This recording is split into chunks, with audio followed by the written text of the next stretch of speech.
Jocelyn, welcome. Thank you very much. Why don't you start out by telling us a little bit about your career path from a Stanford student to a director of engineering at Facebook?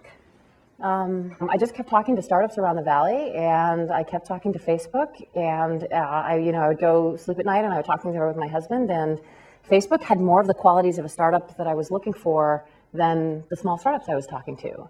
And there was no question after I met him that Mark Zuckerberg was by far the most impressive founder of all the founders I met, which is sort of a trite thing to say in hindsight. Like, that's sort of a duh. But Mark was amazing, and Facebook had the culture of a startup. And so, I gritted my teeth and said, well, this doesn't match it doesn't check any of the boxes I said I had other than consumer, but what the heck, this is clearly what I want to do in my gut. So I went to Facebook. Have been there 3 years, have had an amazing run. I've gotten to work on really just great products that I use every day: Photos, Newsfeed, now our mobile platform. So what is the onboarding process? I mean, somebody gets hired, yes, and you can't just plug anyone right into this type of culture. What happens to take a normal person off the street, plug them in, and they become a Facebook employee? We call it boot camp, literally. It is a 6-week onboarding program. And in bootcamp, and everybody goes into it. I was a VP of engineering at VMware. I had not written code in 7 years. When I got to Facebook, they said, here's your desk, here's your laptop, here's your Unix account, and here's 5 bugs that are assigned to you to fix. And you spend your first 6 weeks at Facebook fixing bugs and implementing small features all over the site and attending lectures. You have a bootcamp mentor who is a full-time software engineer whose job is to help you. They'll help you get code reviews. They'll help you figure out what tasks to work on. And at the end of the 6 weeks, they'll help you find a team. And I think that bootcamp is such a good program for so many reasons. I actually give Facebook's introduction to culture for bootcampers. One of the many great things bootcamp does is it builds empathy. Before you identify with a particular team, you identify with Facebook, and you fix code. And even if you walk in determined to do back-end services, we'll make you write some web code. We'll make you fix an issue on mobile. No matter what you're going to do, we're going to give you at least the tools to inspect, to investigate, to know about what's going on in other parts of the world. And it really sends the message we want to send, which is everything connects. All engineers are connected to one another. The Facebook employees is just another subset of the social graph. And so in bootcamp, you hook up your social graph to your first set of coworkers, who then spread out to the 4 corners of engineering and give you connections in every part of the company. But you know a little bit of something about everything after boot camp, and that's an incredible asset for a new hire. So for 6 weeks, you were just doing boot camp? Mm-hmm, that's right. So what are you looking for when people are coming to interview? I know that the standards are incredibly high, and it's one of the most attractive places to work in the world. How important is technical skills as well as other things like creativity and being able to work on teams? Yes. What are you looking for?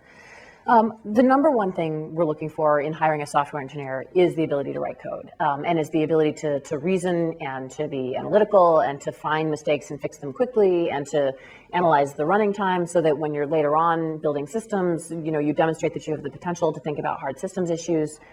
If you are a new grad, frankly, that's the primary thing. Is that ability to write code. We also want to make sure that you're not a jerk. We definitely want people at Facebook who are nice, and we will reject people who have great coding skills just because they seem like they would be appalling to work with. But we want people who have enthusiasm, who have a fire in their belly, who are not going to take no for an answer. We want people who are not going to be afraid. We want people who are going to attack making software with gusto. And it is, I noticed one thing that made engineers really successful at Facebook was when they had just really good intuition for what would be a good feature or a good product. We obviously have designers and product managers that we work with, but the way we work is so iterative. Like, we try things, we test them, we try something else, we test them. And so the difference between a good intuition and just trying things and testing them, you might try 3 things or try 10 things, right, and save months. If you just have great intuition. And so we started consciously interviewing for that. And we won't hire you on intuition alone if you're not also a great coder. Or we might in product management, but we wouldn't in a software engineer. But it turns out to be something that distinguishes good from great software engineers. So we started interviewing for that. That's terrific. So let's imagine that you are flashing back in time and you're now a student here at Stanford again. What advice do you wish someone had given you? I mean, imagine you were sitting in the audience watching someone who was in a position at the director of engineering at a really impressive company. What things do you wish they had told you that would have had an influence both on your career path, but also on your mindset? I would have told myself not to be afraid of writing code for a living. I was afraid of that. I was afraid that other people would be better at it than me. I was afraid that I would be buried in detail and not get to be strategic and above the fray. And I learned over time that writing code is actually one of the most strategic things you can do.